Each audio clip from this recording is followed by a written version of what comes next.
I'm in charge of cybersecurity globally, go-to-market and strategy. Kakin is in my team. We work together. And what I want to do today is set the scene a little bit about what's happening in the area of IT, in the area of security, and some of the vulnerabilities we're seeing. Many of you are IT professionals. For many of you, this will be some basic stuff that you've already heard about the proliferation of devices and things like that. But over time, we'll get into more details with Kakin on what Cisco is doing, how we protect ourselves as well, and some of the methodology we use in that area. Okay, so today we live in an extremely interconnected and knowledge-based society. There are 13 billion devices connected to the network, and as we all know, we're highly dependent on ICT. What's interesting is simply that by 2020, there will be 30 billion devices connected to the internet. And I'm moving fast because we have quite a few slides to go through. We've already lost 5 minutes. And the total content on the Internet of Things will be 1.4 zettabytes by 2017. And also there will be 7 devices per individual. Now, that's 7 devices. I've heard multiple numbers, 7, 10, 20. I think 20 is the one that comes back the most often, so I think it'll be more 20 devices on average per person. If I look at my son, with whom I spent some time over the weekend, it could be really 20, if not more. Anyway. Overall, many of these devices will enter the corporate infrastructure without IT's knowledge. And this is some of the biggest issues you guys are facing, we're all facing with BYOD and the Internet of Things, is that we're getting more and more devices onto these corporate or enterprise networks. Obviously, they will provide the citizens, enterprise, and governments opportunities and efficiencies, but these are at a cost. With increased vulnerability and diverse cyber threats. So connecting all these devices is creating a lot of concern in the enterprise and in governments. Some people will say, BYOD? No way. Not in my organization. Well, it's going to be very difficult to do that moving forward. It's interesting in the context of NSA and PRISM that we have a quote from the United States Director of National Intelligence, which basically said, in some cases, the world is applying digital technologies faster than our ability to understand the security implications and mitigate the potential risks. It's a good statement, the fact that it comes from the US. He's telling the truth. Yeah. He's telling the truth, exactly. That was the whole strategy. Anyway. But it's a good, the point is very relevant to what we're living on a daily basis today. Some of the examples that we've seen over recently, 9-day attack by Anonymous cost PayPal £3.5 million. And we have examples every year of events like, in Estonia, where for weeks on end, the government was down. That was in 2007. 2008, it was the Russia-Georgia war, where it was nation states against nation state. Estonia was nation state against nation state. Google email breach. Stuxnet, which was nation state as well, against another nation state. The Dutch digital certificate breach, the Sony PlayStation also, which got hacked and they lost passwords, about hundreds and thousands of passwords. The Swedish central bank, which is an interesting example as well. The Swedish government said, we're going to crack down on piracy of music on the internet. And Anonymous said, if you do that, we'll attack the central bank. And guess what? They attacked the central bank. And I guess in 2013, if anybody has an opinion on what is the most significant event, I'd be interested. But we probably, yeah. I mean, today, that's the only one that comes to mind, right? 3 months ago, we thought it would be with the Arab Spring that's spreading into Syria and everything else, but there's nothing much has happened there. So you're probably right, it's NSA and Snowden.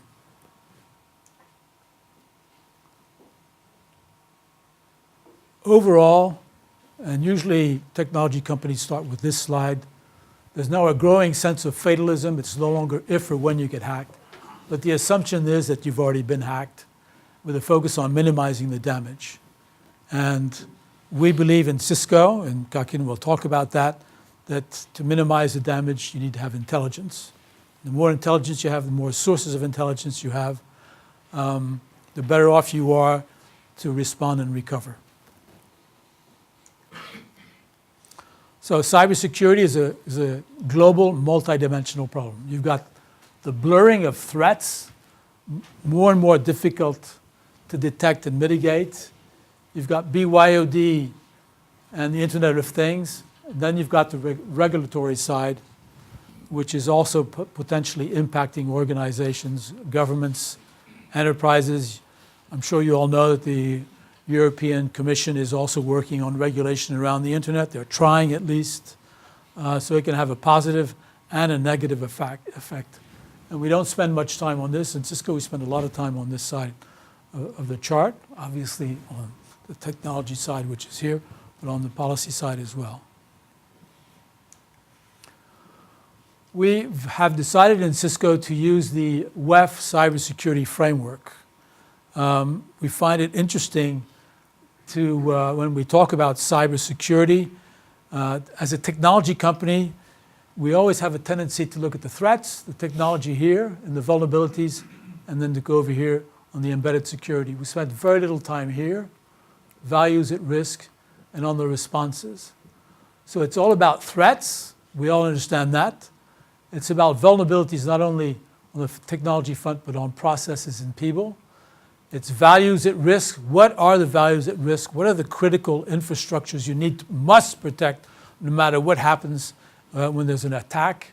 And then what are the potential responses here? Yes, there's policies and regulation. Yes, there's embedded security. But this whole area here is where we spend a lot of time as well about information sharing. Everybody wants to share, nobody wants to share. They don't want to talk about it. Okay, we all know that. Okay, nobody wants to say, I have been compromised, I lost so much money because I screwed up. I mean, it's impossible, right? So somehow we have to foster an environment where people are willing to create an ecosystem and share information when they have issues. The WEF, the World Economic Forum, I'll go back to, I forgot to mention that. The reason we picked the World Economic Forum is, first of all, it's a very neutral organization. It's not Cisco, it's not related to Cisco at all. They have developed a Partnering for Cyber Resilience document, which is around guidelines and principles in the area of cyber. They meet on a regular basis, once a quarter around the world. We attend these conferences, and it's quite an interesting forum to really understand what are some of the evolution of the threats and the situation around cybersecurity around the world. Are we involved? Yes, Cisco is involved. Many other companies that are presenting here are involved with this report, but it's an interesting way to get closer to some of the customers and understand some of the issues they're facing. Today, there's about between 100 and 150 companies worldwide that have signed this document, signed up to the guidelines and the principles. Very quiet, no questions here, no hands going up, right? Not yet, okay. This is a busy chart. I usually ask Kakin to comment this one, but basically this comes from that document I just showed you from the Cyber Resilience Report. It talks about the interdependencies of events in the area of cyber. You see up here, you have critical systems failure, you have massive digital misinformation, terrorism. All these things are related and can create a digital wildfire in a hyper-connected world. Hence, the issue around we must have better protection of the internet, of our applications on the internet, so these things don't happen on a global basis. Cisco's definition, very basic. Cybersecurity is the analysis, warning, information sharing, vulnerability reduction, risk management, and recovery efforts to detect, protect and mitigate impact of threats that leverage the cyber domain. And obviously, we want to leverage the network. That's our heritage. Use the network as the platform to deliver visibility, intelligence, and control that enable organizations to defend critical assets. So we want to use the network, and this is where we will get a lot of the intelligence that we talk about, and Kakin will take over in a few minutes. This is research that was done by Hathaway Global Strategies in the US. Melissa Hathaway is a consultant. She used to run a cyber agency in the US under the Bush administration, under the Obama administration. And basically she worked with the UK government, and she came up with this number, that ICT contributes to 4% of the GDP in the UK. 4%. Okay? All the ICT-enabled services, e-banking, mobile services, et cetera. All these things that we all know about, that we benefit from, contribute 4% to the GDP. That is negated. These are not Cisco numbers. They come from the UK government and Melissa Hathaway's global strategy, by minus 3% GDP by by multiple events. Hold on. Which are over here: service disruption, e-crime, IP and ID theft, vulnerable critical services. Plus unknown here, which is espionage. So it's probably plus 4, minus 4. Okay? That number for the Netherlands, I don't have the chart here, but Melissa Hathaway gave the number. It's plus 4, minus 2, plus unknown. Okay, espionage as well. And I'm showing this simply because, first of all, I've never seen that done before. So I thought it was an interesting chart. And also it gives a lot of food for thought for organizations today to try and figure out how big is the impact on their organization. So now what I'd like to do, I'd like to switch gears and hand over to Kakin, okay, to talk about Cisco. What is the Cisco domain? What do we protect? How vulnerable are we? Do we have attacks? Yes, we have a lot of attacks, okay? And how do we protect ourselves, okay? Thank you. Thank you, Yvonne. You got 20 minutes. I got 20 minutes? I took 15. And we lost 5 at the beginning, okay? So the math game again. Okay. Hi, my name is Kakin Ho. I work for Yvonne LaRue. Been Cisco 17, I have to say 17 and a half years. He's very competitive. 17. I'm 17. He says, no, I'm 17 and a half. I have no way as much gray hair as he has after 17 and a half years in Cisco. I'm the only guy with gray hair in Cisco. Okay. So my job is less stressful than he has. Okay. What I'd like to do is to talk to you about the Cisco environment, how we approach InfoSec. And, but before I do that, let me just show you what we have to protect. So I call that the Cisco kingdom, right? In terms of IP addresses, we have about 3 million IP addresses, private, public IP addresses. Here you see number of Windows devices. All the Macs and the Unix machine are classified under Linux, and they are growing substantially. 8 out of 10 PC refresh in Cisco today is Apple. Not the Microsoft stuff, but Apple. You are still on Microsoft, right? I knew. Okay. I knew he was going to say that. He does that every time. Every time. And you see that we have Cisco devices, obviously, to power the whole, the enterprise.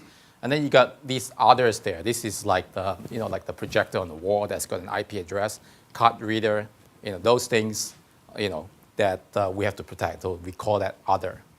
Then you got IP phones, and the difficult point that we have in Cisco is the labs. There are 1,800 of them all around the world. And what we do with the labs is sometimes, we prototype solutions. And what we do when we prototype solution is we say, okay, Mr. Customer, would you like to test our new prototype? So you come into our lab, you bring your own device in there, your laptop, whatever, and you stick it into a Cisco environment. And that is, from a security standpoint, the biggest challenge, because these are devices that we do not manage, but that's where the infection usually starts from, okay, the labs. And there are 1,800 of them all around the world, Right? That's the other thing here. In terms of internet connection, lots of bandwidth. And if you know Cisco, we call ourselves a manufacturer, but we have zero manufacturing facility because everything is completely outsourced, right, to companies like Selectron, all these different outsourcer. Okay, what that means is that we have a lot of these contract employees who live in the Cisco network. In fact, there are 33,000 of them just sitting in the Cisco network because they need to be here. Okay. Then we've got partners and then cloud application provider. Now, anyway, you look at the threats that we face. You're looking, whether you're measuring web transaction, malicious web transaction, or email transaction. It's a lot. The threats that we face and the threats that we have to block. If you look at the Cisco network, the number of infection within Cisco on a per month basis, actual cases that we have to handle, it's about 300. This is where someone comes in and stick in a USB, and then the USB infects everyone else, and so there are 300 cases we have to deal with. And in the past, our cases were about 1,000 a month or 1,200 a month.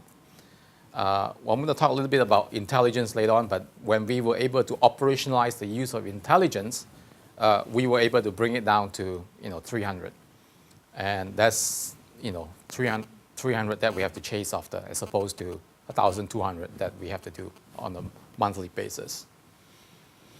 I'm going to talk a little bit about the culture that we had. Everything you see on the left side would be what we experienced in the past, and everything on the right side would be going forward.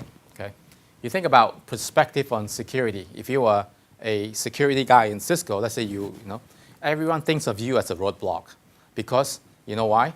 It doesn't matter what you ask. The answer is always no. Right? Can I use this? Can I use that? The security guy said no. Okay. Just say you can try. You can say you can try. That's scary. And the user will come and tell you that security is not my problem. It is your problem. You're the security guy. It is your problem. Okay. And these days security people cannot survive like that. Okay. Because you are going up against an enterprise who has got a business to do it. You have to be able to enable their business, and that's the key thing right there. So these days in Cisco, is no more the answer is no more yes you can do this or no you cannot do this. It's maybe. It depends. Okay, and it all comes down to risk management, right? That is, what do you want to do and what do you want to access, and then we have to weigh the risk, okay, of doing something like that. And then under what circumstances do you allow access to certain things, right? So it comes down to a more consultative approach to security as opposed to a binary 1 or 0. Welcome. And then on technology, in the past when Cisco has a problem, what we do is we search who's got the best solution out there, and we go buy them, okay? We just go buy them, deploy it, from a security standpoint, right? You got this problem, let's go buy this product, and do all that. In fact, I see that a lot with a number of our customers. I go to, let's say, the Middle East, and they have got big oil and gas companies, right? Rich companies, lots of money. They do the same too, by the way. They say, okay, what's the best malware detection product? FireEye. Okay, let's go buy FireEye. Okay, what's the best web security appliance device? Well, Cisco. Okay, let's go buy Cisco. So they buy all these different things. And then you talk to them and they say, sorry? What's the best IDS solution? What's the best IDS solution? I think it's called SourceFire. Yeah. Do you know SourceFire? Yeah, I know. Yeah, we just bought them. Okay. Okay. So, but it's important to realize that, like these companies, when they buy this stuff, when you ask them, say, well, can you hire good people to go integrate all this and pull everything together? As well, sorry, we are allowed to buy products, but we are not allowed to hire more people because people is headcount, and headcount impacts productivity, right? That's a key issue right there. So at the end of the day, it's all about people, process, and tools, but it's really guided by an integrated security architecture, right? That's the key thing there. And then, of course, from a physical infrastructure standpoint, I have a global role. I don't have an office, unfortunately. There is no office. I just go to a Cisco office, I park myself, and that's it. And then everything else is everywhere else. Okay. Well, you still have an office, Yvonne. I knew he was going to say that. He always says that. Then he says, you have 2 offices. And so when we think about security, it's no more a question of, everything outside the company is untrusted. Everything inside is trusted. Right? That doesn't work anymore from a basic parameter standpoint. Well, we think identity is a new parameter because it comes down to the person now. That's our, new thing, new parameter, identity, yourself. The last point there, that has changed the way we look at security investment. We face seriously nation-state threats, for sure. Nation-state threats are targeting Cisco. And that has tremendously shifted our thinking around how do we allocate budget or resource for security. And we do have a rule called the 95-5 rule, meaning 95% of the problem that we can solve with automation or a low-level analyst, we allocate 50% of the budget to do that. The remaining 5% of the really hard problem that is being perpetrated by the nation states, we allocate the remaining 50% of the resource to address that. And that has completely changed how we look at things here. Now, as I mentioned, security today is no more, yes, you can do it, or no, you cannot do it, okay? It has to do with a new control algorithm. You have to take into account context. So for example, this guy here is a financial, are you a financial guy? No, but let's assume you are. Okay, you are the financial guy, okay? With your role comes with certain privileges. You're the person there, right? And, you have a device, right? You have, how many devices have you got? 3, 4, 5, yeah. An iPhone? No iPhone? Okay. Or let's say you have an iPhone, okay? I like iPhone. Okay. And this guy has got an iPhone that is, maybe he jailbreak his iPhone. It's got no encryption there. That's how bad Apple products are. You can jailbreak them. But those contribute to profile and posture, right? And together they mean certain level of trust that you have at that particular device there, right? So, if he's got a really good iPhone, no jailbreak, it's got encryption on that, then your trust goes up, okay? Now, location, okay? He's a financial guy. It comes down to where he is when he is assessing, the information that he wants also. So say, he could be in an office environment, that's a trusted environment. But he could be, in a karaoke bar in Shanghai, okay? Right? You do that too, right? Okay. Okay. Right? And that is an untrusted environment, right?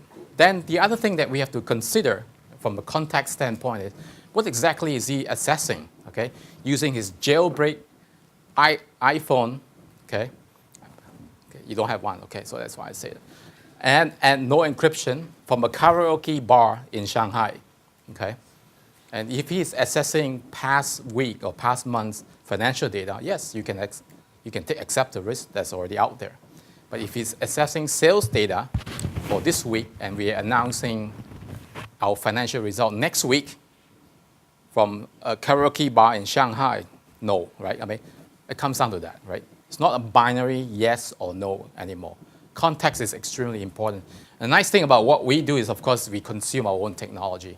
So if you go down to our booth there, we have a demonstration on ISE, Identity Services Engine. That basically is a key contributor to this particular implementation. One of the things that I find when I travel to different customers all around the world is detection is a big problem. Okay, there's this big gap in detection when it comes to security. So if you look at this chart here, this chart came from Verizon. And we use that a lot in Cisco. Verizon has got contribution from the Dutch high-tech crime police, the U.S. Secret Service, so they were working on all these different cases and so sort of pull these statistics together, right? They say, well, attack to initial compromise and compromise to data exfiltration, you're looking at minutes, you're looking at hours, okay?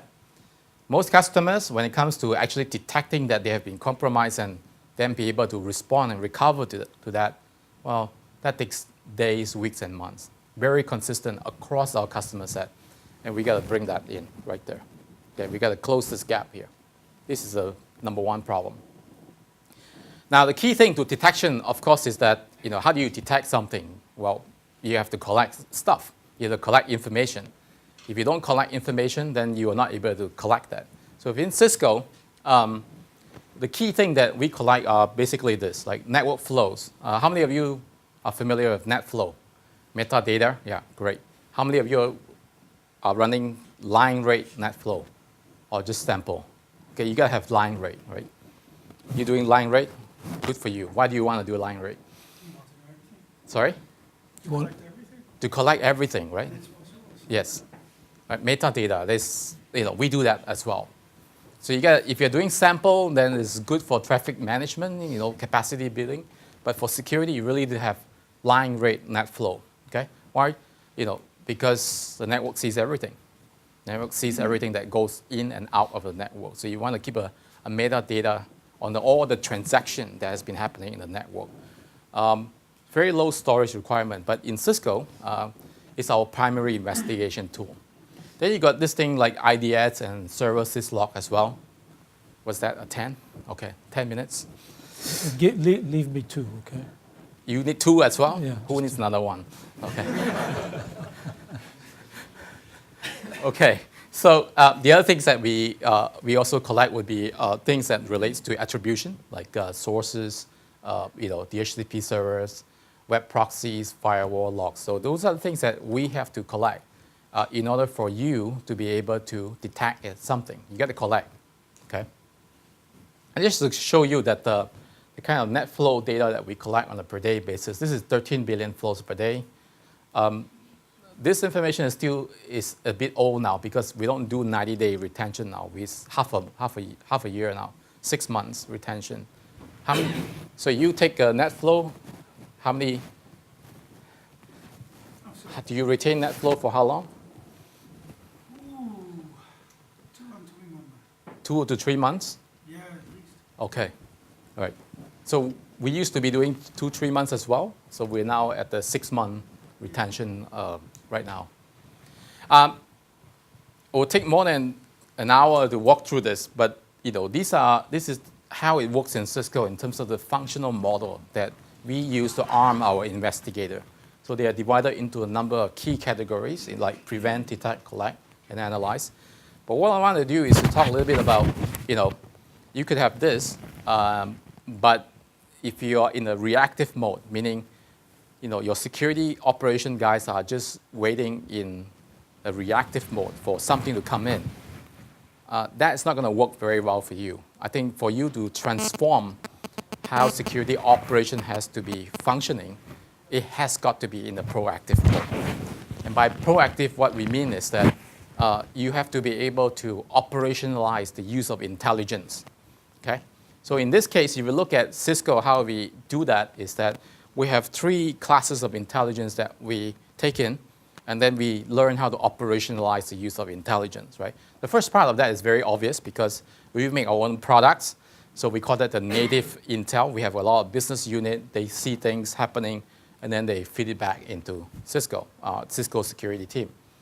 Then we've got the collaborative intel where we work with the FBI, probably shouldn't say NSA, right? So FBI, like the first forum of which you guys, I'm sure you all know what the first forum is, and all the different ISACs, right? So collaborative intel, right? You got to be able to take information from them, and then you got to push it back as well. And of course, we buy commercial intel as well, right? You're familiar with this company, and one of the things that we do very well in Cisco is also security intelligence operation. So our guys in security intelligence operation is also helping to feed, into this operation, security operation. The key thing for intelligence is very obvious.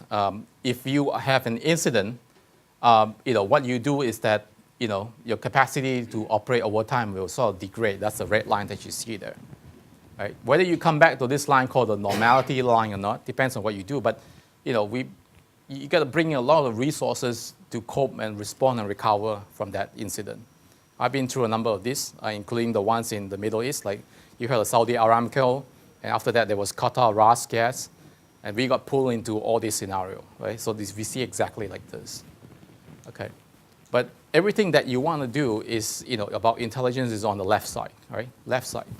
That is, how do you prevent something from happening? If you cannot prevent, how do you prepare for it? And intelligence also helps you with threat detection, right? Which is why at Cisco we are very, very focused around, our security intelligence operation, SIO, we call that internally.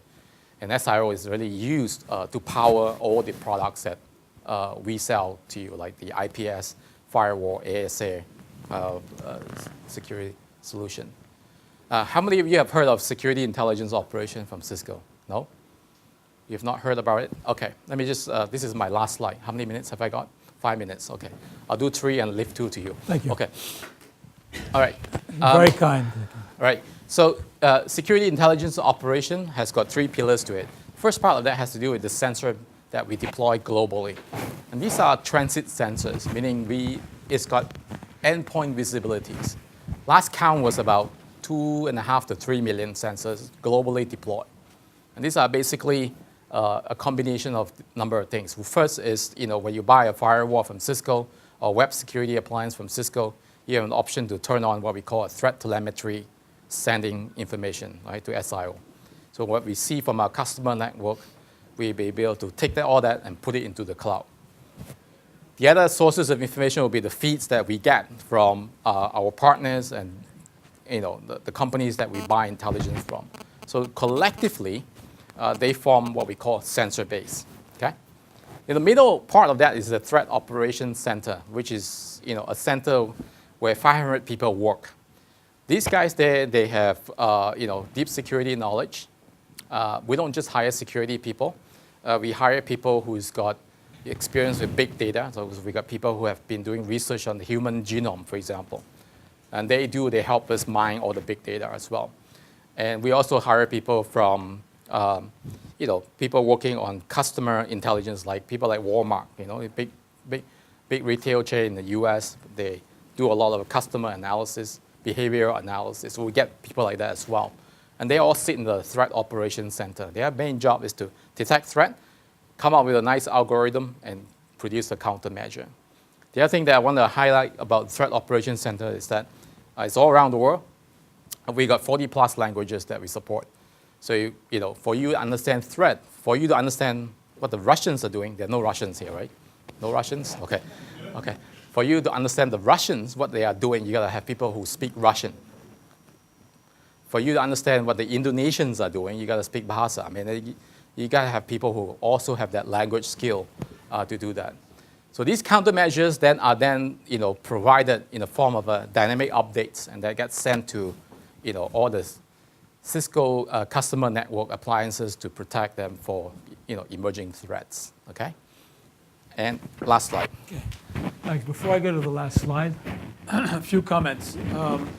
We didn't talk about secure supply chain, which in this whole context of cybersecurity is important. What happens when we start developing a product and it gets delivered to a customer?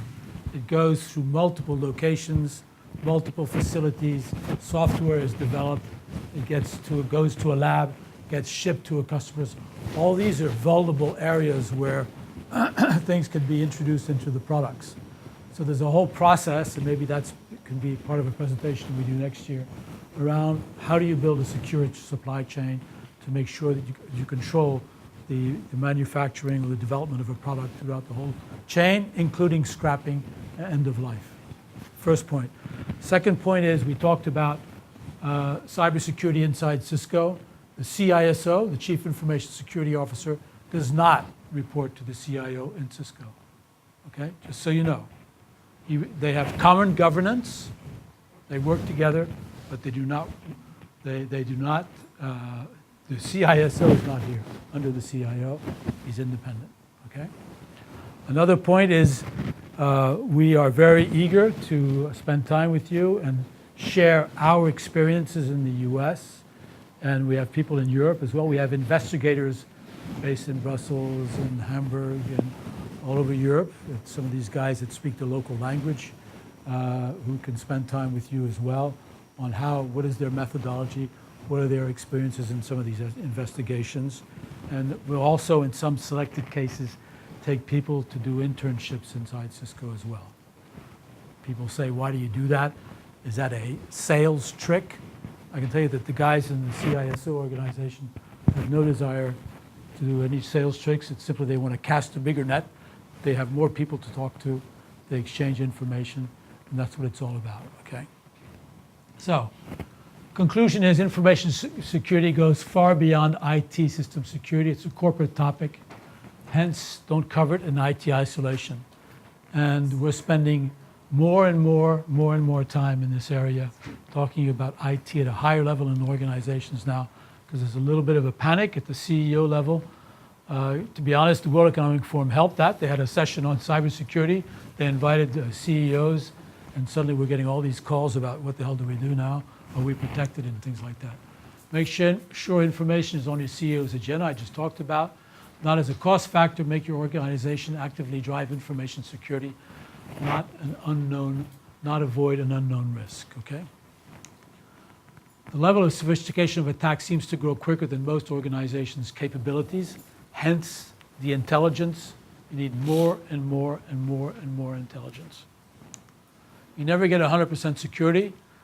It's interesting that there are still CEOs that say, you're my chief security officer, you're in charge of the information here, I want 100% protection. And this happened to Kakin and I. We were in a meeting with CISOs, and everybody else broke out in laughter when he said that. You know, my boss wants 100% protection. Exactly.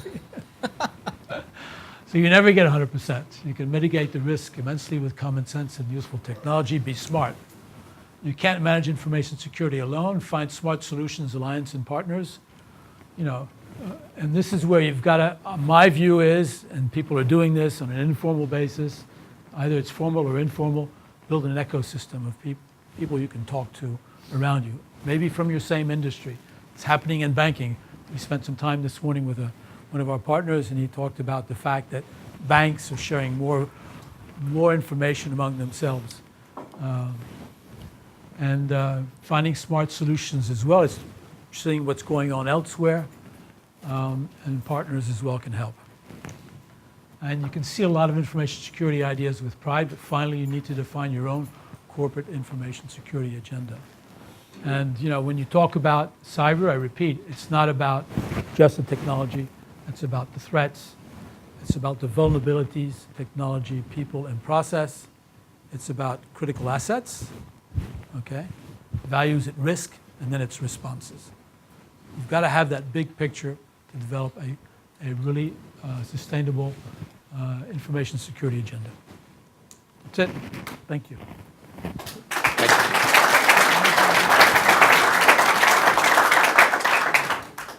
Somebody wants to ask some questions? Wow.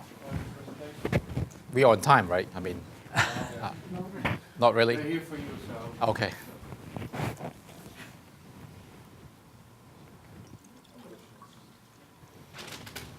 I guess no questions. I want to thank you Okay. for your presentation. Thank you very much. Thank you. And I can get through airport security with this, right? I mean, If they say, thank you. Did you get a gift? Yeah, I got a gift. this is dangerous. Thank you. Thank you.